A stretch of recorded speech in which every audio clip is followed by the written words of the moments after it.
Após o sucesso de Zootopia em 2016, ficou claro que a Disney tinha criado algo que não se repetia com facilidade. O filme não só dominou bilheterias e levou o Oscar, como também provou que uma animação consegue falar de temas complexos sem perder a leveza. E isso, convenhamos, não é para qualquer estúdio. Às vezes eu tenho preconceito com novas animações da Disney, mas pô, os caras são bons. E o mais interessante é que, por trás das câmeras, a produção de Zootopia foi quase tão ousada quanto o próprio filme. Uma das curiosidades é que Zootopia foi reescrito tantas vezes que, em certo momento, Nick, a raposa, chegou a ser o protagonista absoluto da história, e Judy só entrou mesmo mais tarde, quando perceberam que a trama precisava da visão dela para funcionar. Essa mudança de última hora, que podia ter derrubado o projeto, acabou sendo exatamente o que fez o filme brilhar. Com esse impacto todo e sucesso, uma pergunta começou a ecoar: como expandir um universo que já nasceu gigante? A resposta não veio rápido. Zootopia 2 demorou não por falta de ideias, mas por respeito ao que veio antes. Quase uma década depois, e o foda é que eu não tô vendo ninguém comentar sobre esse filme, ao menos no Brasil. Mas os diretores voltaram ao ponto de partida, revisitaram rascunhos antigos, conceitos descartados, cenas que nunca chegaram às telas e, aos poucos, foram reconstruindo o que esse mundo poderia ser agora.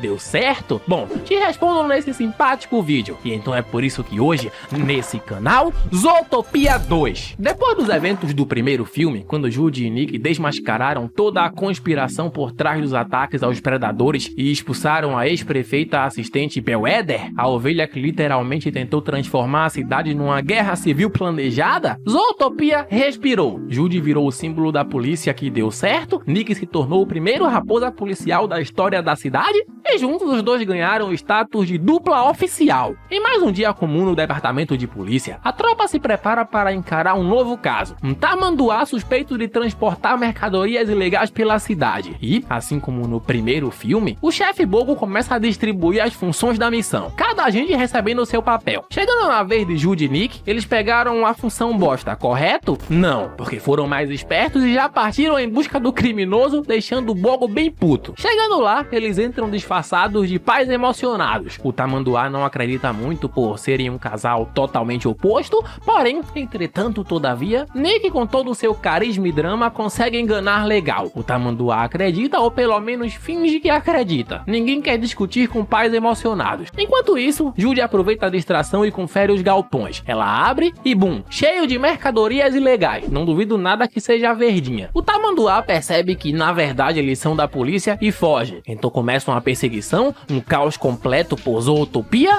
e no final o tamanduá acaba batendo a cabeça em uma placa. Judy sobe até seu carro, pega o controle do veículo, mas acaba caindo para fora da ponte. Logo depois de cair, os policiais capturam o tamanduá e Judy vê um réptil desconhecido saindo do carro, que estava ali em busca de algo, deixando um rastro de seu corpo. Voltando para o departamento de polícia, Bogo tá completamente irritado com todo o caos causado na cidade. Judy ainda tenta explicar que a missão foi um sucesso e, o melhor de tudo, eles podem ter feito uma nova descoberta importante. Dentro da van roubada havia uma caixa do exterior e foguetes de Zotenial, coisas essas que vão fazer sentido ao decorrer do filme. E o principal, rastros de um réptil. O porquê de tanta surpresa de Judy? Porque em Zootopia, os répteis foram proibidos, banidos de morarem juntos às demais espécies por motivos que já eu te conto. Mas Bogo não quer saber de nada, o cara tá puto, tira os dois da linha de frente da polícia e manda eles pra terapia de policiais de duplas problemáticas. Eles vão pra terapia, lá tem os animais gigantes com traumas de animais menores, inclusive esse elefante com medo desse ratinho que coincidentemente se chama Clark.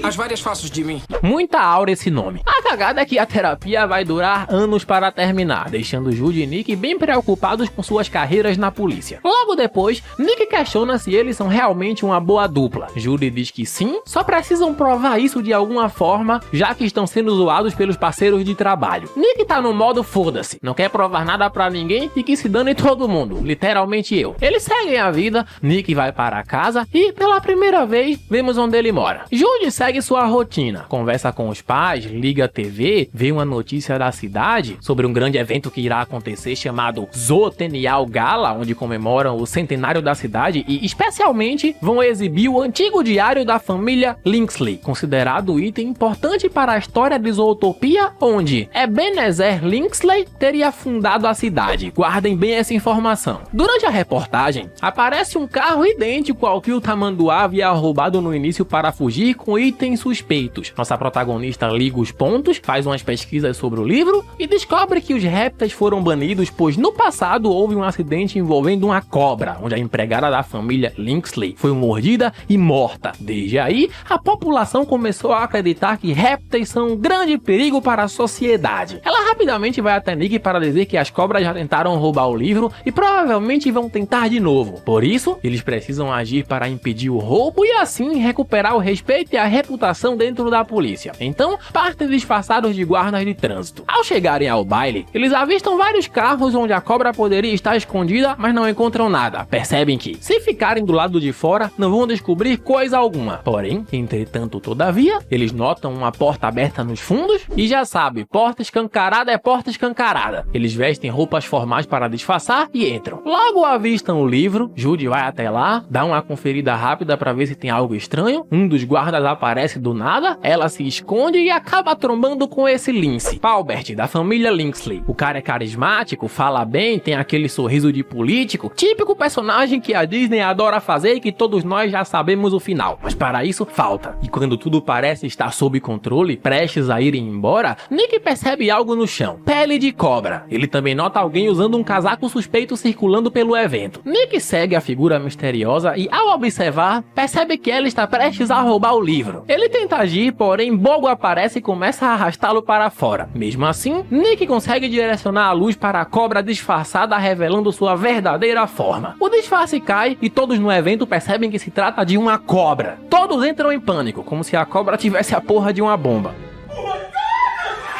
A cobra sequestra o chefe da família Linksley e rouba o livro. Judy imediatamente começa a persegui-la. Eles atravessam a cozinha, onde um leão está cozinhando, seu chapéu cai e tá aí uma referência a Ratatouille.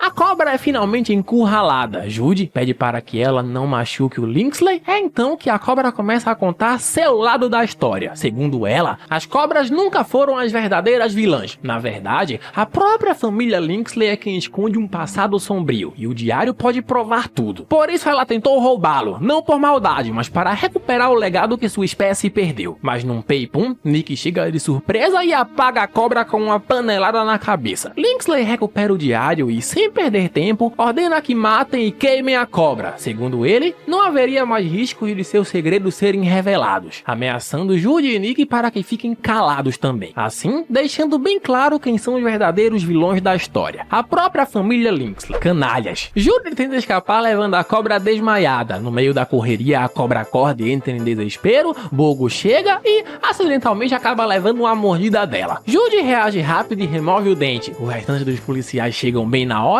e a cena inteira faz parecer que Judy é quem provocou todo o caos. A cobra despenca do alto do prédio e antes que alguém consiga reagir, ela é levada por uma moto que surge do nada. Judy recupera o livro e também foge. Pouco tempo depois, ela e Nick acabam cercados pelo Sr. Big e seus capangas e, sem muita escolha, são levados por eles. A cidade entra em desespero. Os jornais começam a divulgar o ocorrido. O chefe da polícia é atacado por uma cobra, um atentado direto contra a família Linksley e, para piorar, as matérias passam a sugerir que não apenas a cobra é a vilã, mas também Nick e Judy, tratados como perigosos e foragidos da justiça. O prefeito da cidade se reúne com a família Linksley. Durante a conversa, ele também é ameaçado por eles, justamente por terem grande influência sobre a opinião pública. Pressiona o prefeito para que Judy, Nick e a cobra sejam capturados o mais rápido possível e que deem um fim no diário. Em paralelo, Judy e Nick são levados ao armazém de produções da filha do Sr. Big, que agora passa o maior tempo com sua netinha, muito fofa. Eles tentam ajudar os dois a saírem da cidade, com identidades novas, roupas, carros, etc. Pois, segundo o Sr. Big, os Linksley são uma família perigosa, sem dó e fazem de tudo por poder. Vão caçá-los até a morte. Nick curte a ideia de ter uma vida nova, porém, entretanto, todavia, Judy não, porque porra, ela é a protagonista e que se foda. Ela pede alguma sugestão sobre o que seja o o diário e como isso pode provar algo. Sr. Big diz que não faz a menor ideia, porém, como o assunto é relacionado à cobra, ele dá a ideia de que ela fala diretamente com os répteis, que não são nada fáceis de serem encontrados. Então, o único jeito é falando com uma especialista em répteis, essa Castora. Nick não curte muito a ideia, pois, segundo ele, ela é meio louca da cabeça, mas acaba sendo convencido a ir mesmo assim. Chegando no bairro dos répteis, o único que pode ajudar eles com alguma informação é um lagarto. Eles vão até seu esconderijo, pegam uma carona com esse hipopótamo para atravessar o rio.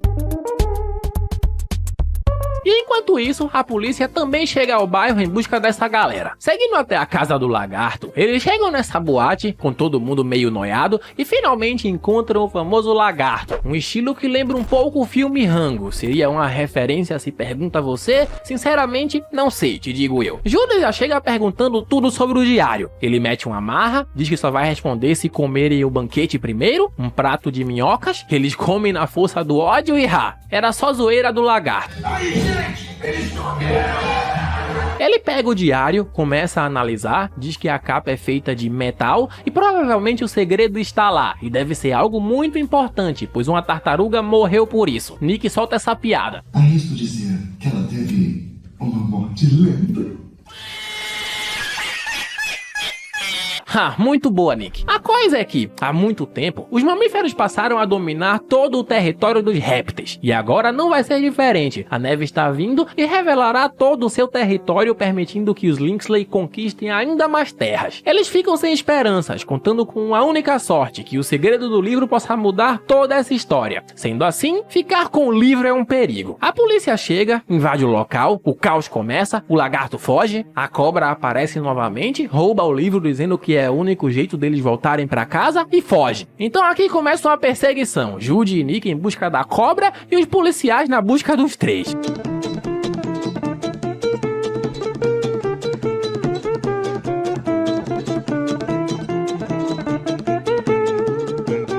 Eles conseguem escapar dos policiais, a cobra foge por um cano de água e os dois também entram. A cagada é que o cano é gigante, Judy começa a se afogar, então Nick a puxa pra fora. Com isso, a cobra consegue fugir. Eles perdem as esperanças e acham que já era, os Lynxley vão dominar tudo. Nick fica feliz por finalmente voltar para casa e ter paz. Judy ainda tenta encontrar alguma pista que ficou da cobra nessa bolsa, mas só acha uma caixa de fósforos. E quando tudo parece perdido, essas cabras aparecem. Uma delas se engaja com as folhas. Folhas essas que se parecem com as da caixa de fósforos que são encontradas no topo da montanha. Judy pergunta se há mais alguma coisa lá em cima. Elas dizem que existe uma pousada chamada Lua de Mel, fechada há anos, que coincidentemente também está escrita na caixa de fósforos. Então os heróis começam a subir por essa corda. No meio da montanha, Judy e Nick começam a discutir. O gravador de cenoura cai e quebra, dando pista para os policiais. Chegando ao topo da montanha, Judy encontra um quadro de investigações que comprova que os répteis tinham sua própria moradia e que os Lynxley espalharam mentiras sobre a espécie para conseguirem mais território. A polícia começa a escalar e Nick quer fugir. Judy não liga, ela está predestinada a resolver o caso. Nick diz que não está nem aí para a investigação, afirma que não vale a pena arriscar a vida e que se foda tudo e todos, deixando nossa protagonista bastante chateada. Eu acho que talvez a gente seja diferente. A polícia chega, a casa se parte ao meio, separando os dois. Nick é capturado e quando vão capturar Judy, Paulbert e a cobra chegam para ajudá-la. Judy acorda sendo levada pelos dois nessa motoca. Nick é entregue ao prefeito e aos Lynxley. É ameaçado para revelar onde Judy está, ele não colabora e acaba indo para a prisão. Eles também descobrem que o Paulbert está ajudando a cobra. A cobra tá toda feliz, pois finalmente vai desmascarar a família Lynxley e salvar Nick da prisão.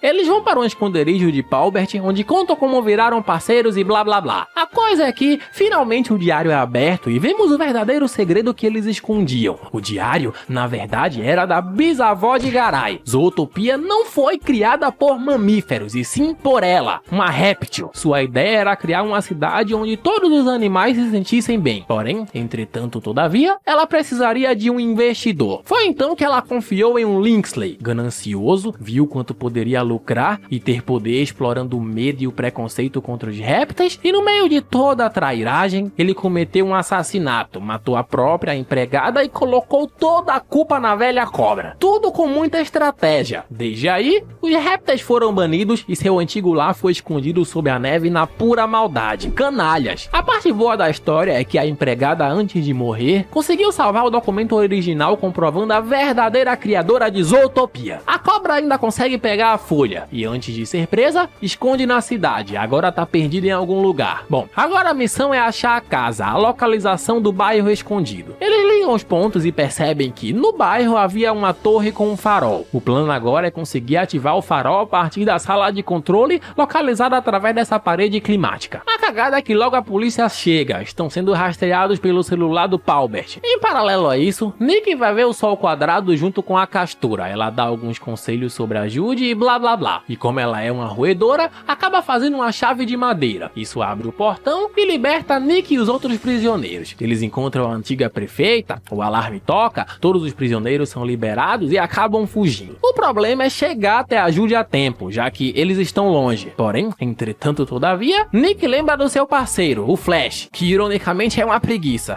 Quem lembra do Flash no primeiro filme? Tá eu porque o nome do cara ser Flash. Por outro lado, a polícia tá na cola da Judy. Eles atravessam esse festival, os Lingsley caem na real do porquê ela tá fugindo pra lá e ficam desesperados. Então, dá a ordem para que os policiais atirem em Judy. Ele mira, dispara e quando vai pegar, o Flash chega na hora. Todos entram para a central de controle, deixando apenas Nick para fora. Eles encontram o interruptor e acendem a luz do farol. Finalmente, conseguem localizar o bairro escondido dos répteis e, com isso, encontrar o documento oficial. Nick também chega a tempo. Haha, tudo perfeito. O plano deu certo? Não. Pois Paubert se revela como um dos vilões do filme. Ele trai a confiança do grupo, expõe suas verdadeiras intenções e imobiliza Judy e a cobra. O cara queria se livrar do documento oficial para conseguir o respeito da família. A Castora também é imobilizada. A Paubert vai pra cima de Nick no topo do gelo, os policiais chegam e pensam que foi a cobra que envenenou Judy. A cobra pede para que Nick jogue o antídoto que está com o Paubert. Eles começam a brigar e quando parece que vai dar tudo errado, dá tudo certo. Ele consegue jogar o antídoto, a cobra pega e revive Judy. O gelo quebra, Paubert cai, o Nick quase vai de base, eles se desculpam, o clima pesa e o Nick finalmente se declara pra Judy. Na verdade, eu só ligo pra você. Eu só me importo com você. Mas ninguém nesse mundo importa mais pra mim do que você também. No meio disso, Paubert, todo torto, pega um microveículo e parte para o bairro das cobras. Ele quer se livrar do bagulho original. Porém, Judy e seus amigos chegam e aqui começa a super batalha final.